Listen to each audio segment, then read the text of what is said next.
This photo hides a terrifying secret about a gruesome murder. The smiling girl is Heidi Jones, 4 years old. She is standing in front of the crime scene, close to the shape of a body. This is where she found her mother, Loretta, murdered, just a few days before this photo was taken. On July 30, 1970, the same night Heidi's mother was killed. Lori Cullo, 10 years old, attacked by a man just 3 blocks away. When Lori called for help, the man ran away toward Loretta's house. August 31, 1 month after the murder, a man named Tom Egley was arrested after the police learned of his affair with Loretta. He is the only suspect in the investigation. 3 months later, Tom Egley was freed. For over 40 years, the circumstances of Loretta Jones' murder will remain a mystery until your daughter Heidi can shed light on the matter, which Heidi still doesn't know is the key to find the killer right in this photo. They noticed Loretta's hand lying in a pool of blood. I can't even imagine what she's thinking while lying there waiting to die. My mother breathed her last and left behind clues. I said, that can't happen, except in the movies. She said, it's right there, easy to see.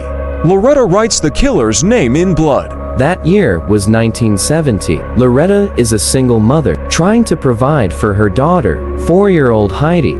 They live a happy life together at their home in Price City, Utah. It's just my mother and me. She made a lot of my clothes herself. She made dolls for me. She had good memories with me.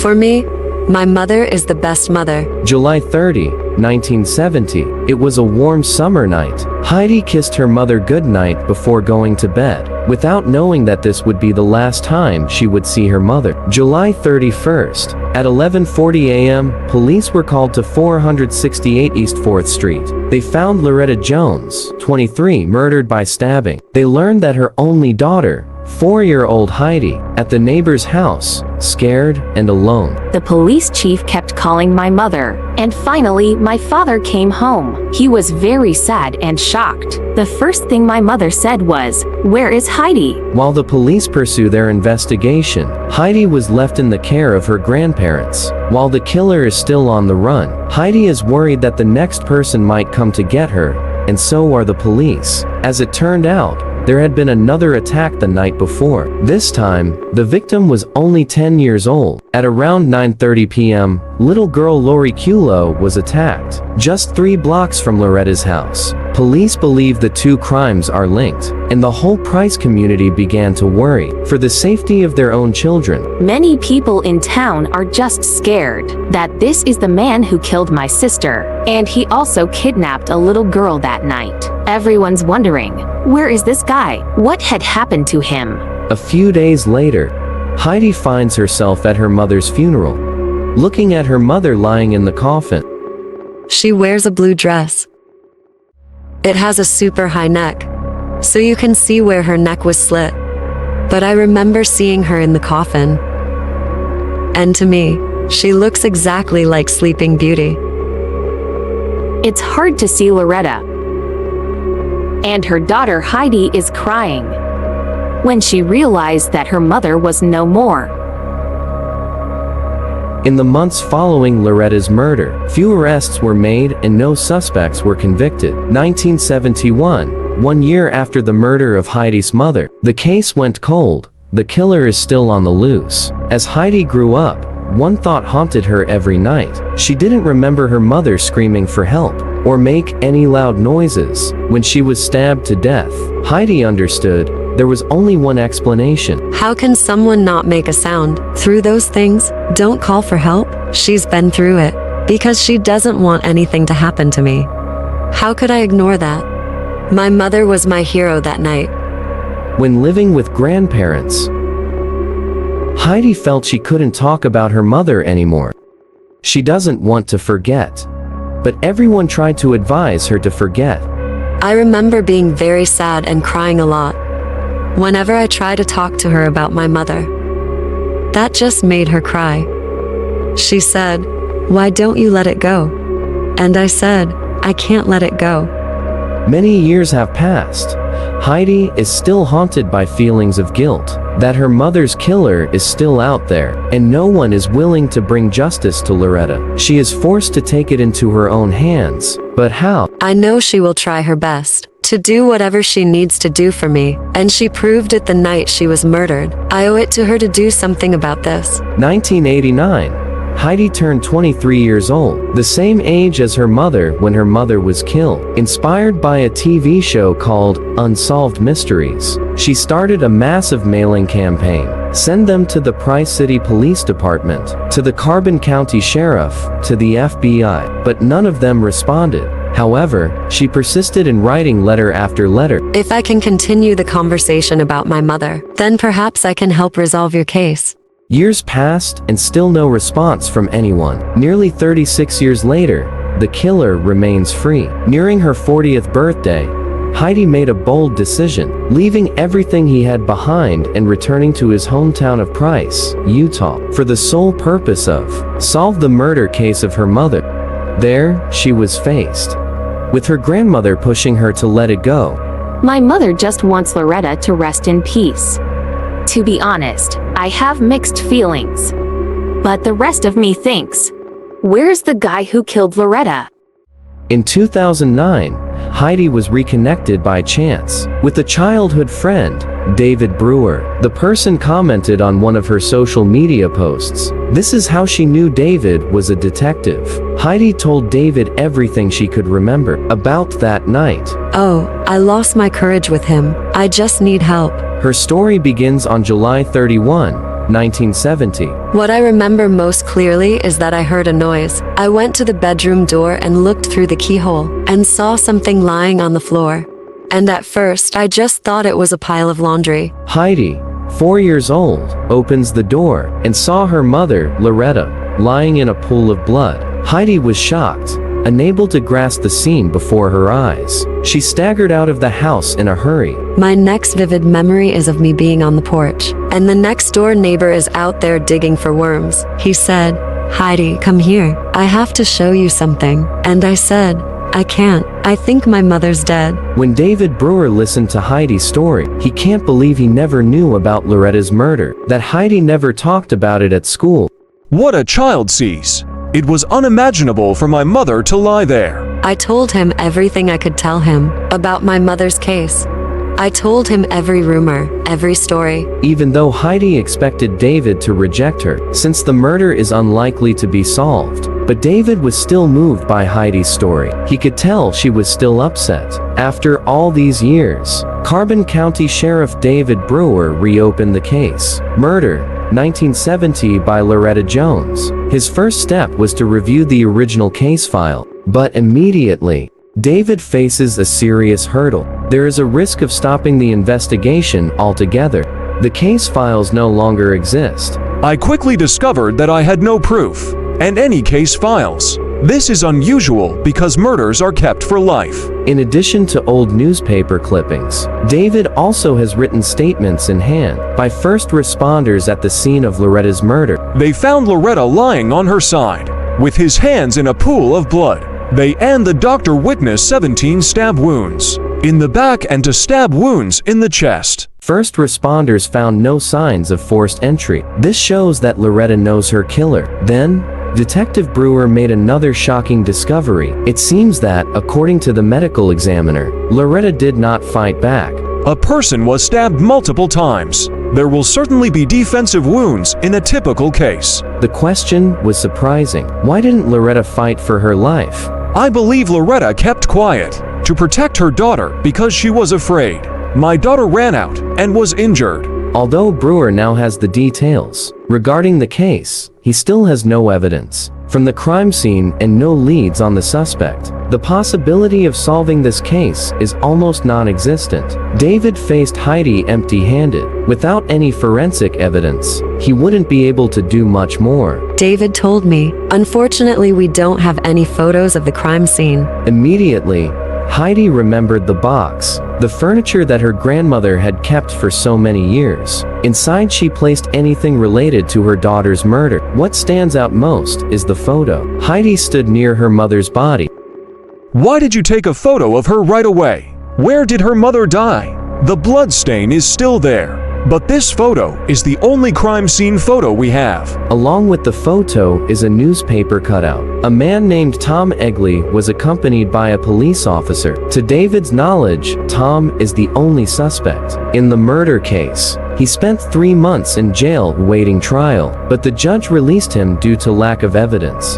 The judge kicked it out of the preliminary hearing stage. Tom Egley just happened to be a guy in the wrong place. It's not the right time to be walking around. When reviewing other newspaper clippings, David makes a shocking discovery. On the night Loretta was murdered, there was an attempted kidnapping only 3 blocks away. David Brewer knew this couldn't be a coincidence. There is a possibility of a crime being committed by the same man who killed Loretta Jones. July 30, 1970, at approximately 9:30 p.m., Lori Kulo and her brother were riding their bicycles in front of their house. When it starts to get dark, Lori realized that her brother had gone inside. Having quickly decided to go in on her own, Lori dropped her bike and walked towards the door, but she was not alone. Just before reaching the safety of her house, a man attacked. He placed a hand on her mouth, stop her from screaming. While she tried desperately to escape, that man's hand had slipped from her mouth long enough. Let Lori scream for help. According to Lori's testimony, this man fled toward Loretta's house. Detective Brewer knows Lori saw the killer that night. You have to contact her. She's your best chance at finding the right suspect. At the same time, Heidi made the most shocking discovery. When checking my grandmother's box, she found a diary in which her grandmother wrote, "Every single thing for your old Heidi," said. After that fateful night, first entry, written, on the same night Loretta was found dead. Heidi said it was Tom who killed my mother. Sounds like Tom. I have nightmares. I heard footsteps, and he spoke. I'm about to kill you. When I'm done with you. Maybe your daughter too. I heard a thud, a noise. Mom fell down. I saw him through the door hole. That's my keyhole. Why did that Tom kill my mother? He always slapped his mother and beat her. He's mean to Mom. It was a terrible time in my life. And I knew that I was there. And witnessed more than I actually remember. Long-lost memories resurfaced. As Heidi read, she finally remembered the last thing her mother said to her. That night, my mother came to my room and told me, "Don't go out." Your words are impressive. Think Loretta knew something bad could happen, but she still wants to protect her child. Because Heidi couldn't remember anything else about the man she called Tom. David Brewer walked up and met Lori Kulo. The girl was attacked the same night Loretta was murdered. His best lead will be her description about the man she saw that night. Brown hair, brighter eyes, like 5'10", 5'11", something like that. He's not really tall, but he's not short. When Lori described her version of events to David, there was one detail that caught his attention. Lori was then called by the police to identify the suspect. When we got to the police station, they told me to sneak a look at him on the corner. Then they asked, "Is that guy?" I felt like I was going to vomit, and I said, "Yes." Lori identifies her attacker in the lineup. That man's name is Tom Egley. The man was arrested in 1970. I know Loretta dated Tom Egley once, on a blind date. She doesn't like him, and she wanted nothing to do with this guy. Heidi always stays true to the same story. You know, Tom killed my mother. While I'm sure I've found the right suspect, Detective Brewer knew he didn't have enough evidence to convince the judge to open a trial, and if he can't get a confession, his only option was to take a DNA sample. While consulting with forensic experts and other qualified detectives, David Brewer came up with a crazy idea. If he wants to find DNA evidence, it can only be found in one place: Loretta's body. The implications of exhuming Loretta's remains are disturbing. However, David still called Heidi to ask her permission, because both of them have no other choice. Give me the shovel. I'll help dig. Because if I need to, I will do it. I will do whatever I have to do. Carbon County investigators said they are closer than ever to finding the rapist and killed a young mother nearly 5 decades ago. I hope that no one has to. exhuming his mother. It was June 2016, on the day Loretta Jones' body was exhumed. Heidi melted. In her mind, she felt like she was about to lose her mother again. But everything depends on to the results of this excavation. This process is widely publicized, and stakeholders ensure that news will reach Tom Egley's house. David Brewer received a call from a friend of the Jones family. Someone saw the excavation on TV. She said, "Hey, I have some information for you, which you might find interesting. Do you ever know that Loretta wrote the murderer's name in her blood?" And I said, "How do you know this?" "I mean," she said, "I was living then with Heidi's grandmother, going to school." She said, "I saw it right there with my own eyes." We recovered a photo of the crime scene. We took a look, and with a little color manipulation, on this photo, it's clear as day. She wrote this T and this O. I've never heard that. I was so excited. I mean, my mother took her last breath. Write the letters T and O, leaving clues. 46 years ago, Loretta is certain that her murder will be solved, but she still never received the justice she deserved. For Heidi, it's more important than ever that Tom Egley stays behind bars. Everything depends on the results of the excavation. However, when the lab results are returned, they received the worst news ever. No DNA traces were found, even though their plan failed. But on television, they still play very well. Their last chance is Plan B, deception. There are new things coming to light, and things that don't make sense. A year ago, maybe it makes sense now. The idea is to make Egley think that. Find something and see how he reacts. Hendrik said it is still too early to publicly release individual names, which investigators are hunting for this crime. He told me that person was still alive, and detectives are actively working to arrest and prosecute him. Finally, there was a breakthrough. A woman called and said she knew Tom Egley was her neighbor, and he went to her for help after the excavation. Tom came to her house and said, "Hey, can you watch my dog? The police will come to arrest me soon." They arranged for the woman, recording her conversation with Egley, but she did not expect to receive a full confession. Were you drunk? I was drunk, yeah. And the door closed, and then what? I was thrown down for sex. Okay. And that made you feel how? Like I lost it, I cut her throat, and I left. He did it. He really did it. After all these years, he finally confessed. No words can describe what it was like. I said, "We found your guy. Now your mom can rest." A 76-year-old man is on his way to prison for murder in Carbon County in 1970. I cannot believe this. I can't believe this day has finally come. In its impact statement, I told Egley how he took my mother away from me. She misses my date. She remembered me getting my driver's license. She remembered I was getting married. She has missed everything in my life. It's the end of a long road for Heidi Jones Assay. This afternoon, Egley was sentenced 10 years to life in prison for that crime. He will be 96 years old when he comes out, before the parole board. And I'll make sure he doesn't get out. People say it's the end, but for me, it's not the end. But that is fairness. I don't even know how to describe it. What David Brewer means to me. Her perseverance. I honestly think there were times when she lifted me up. Without her pushing me and supporting me, I don't think it will be resolved. Some heroes wear capes. Mind wearing Kevlar. Yes, he is my hero. My mother is important. My mother's life is very important. She is the most important to me. For me, it's all about never give up. Never give up. As long as there is hope, there is still a chance. I learned to believe in the impossible.